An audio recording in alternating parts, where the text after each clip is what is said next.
Hi, John from The Spirited Gourmet here, and I'm here to tell you about some of the wines that we're featuring for this coming week. So we are really getting quite close to Thanksgiving. I like to start stocking up now, the various foodstuffs I'm gonna need. I always make sure I have plenty of stuff on hand, including plenty of really delicious wine. I'm looking forward to inviting people into my home again this year. Didn't get to do that last year. I'm really excited to do it again. So I want to make sure I get some really delicious wine. So we're going to start focusing a little bit on wines for Thanksgiving. So let's get started this week. First, it wouldn't be Thanksgiving if we didn't feature a Riesling, and the wines of Weingut Hexamer are some of my personal favorites. Hexamer is in the Nahe region in Mosel. He works naturally. He is very meticulous about keeping really low yields, minimal intervention.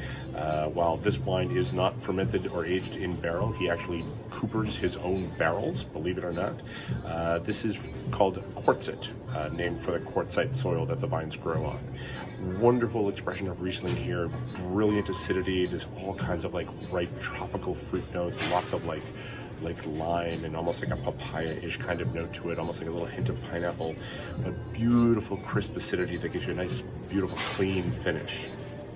Next, from one of my kind of new crushes in the shop, Bernard Fouquet.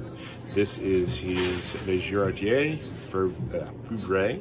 This is 2019. This is a demi-sec, so there is a little bit of residual sugar here, but Chenin Blanc, like Riesling, has a very naturally high level of acidity, so you get a really nice clean finish. The fruit is very supple and soft. Think like ripe pears, honeysuckle kinds of flower notes. It is juicy and lush and opulent. It is just a beautiful food wine. It's great for aperitif, perfect with turkey. Another stalwart of the Thanksgiving table is Beaujolais, Cru Beaujolais especially. This is another one that's done really well for us here in the shop. This is the Moulin à Vent Les Michelin from Johan Lardy. He is a 5th generation winemaker. In Beaujolais, he makes some wines in Chenin, in Moulin à Vent.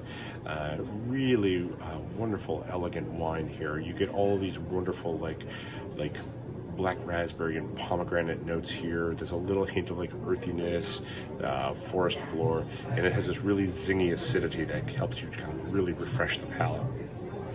Next, Bedrock, Old Vine Zinfandel. This is from Morgan Twain Peterson.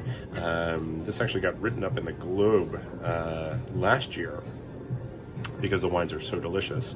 And this year's vintage is really magnificent. Normally they have a lot of fruit that they use to make their single vineyard wines. They declassified a lot of their fruit to make this year. They had issues with staffing last year. Last year was a tricky year for lots and lots of reasons. So they put a lot of their best fruit into their Old Vine Zinfandel. And it is absolutely marvelous. Loads and loads of dark, plummy and black raspberry and blackberry fruits. You get this nice acidity that gives it a little lift, a little bit of violet. This is not the jammy supermarket Zinfandel. This is really wonderful bottle of wine. And just absolutely gorgeous for any time. And last, we have from Saint-Côme. This is their 2020 Côte de Rhône. I love this wine. I get it every year. I always marvel whenever I taste it. I think to myself, how is it possible that this was hanging on a vine just a little over a year ago and it's still so approachable and drinkable?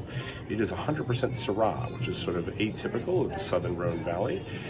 Has wonderful levels of ripeness. There's nice tannins, a little bit of green peppercorny note in the finish, but loads of black cherry, almost like a blueberry-ish note, just a little hint of smokiness. Really delicious bottle of wine. I hope you get a chance to try some of these. I hope you start making your dinner plans for Thanksgiving, and I hope we get to see you soon.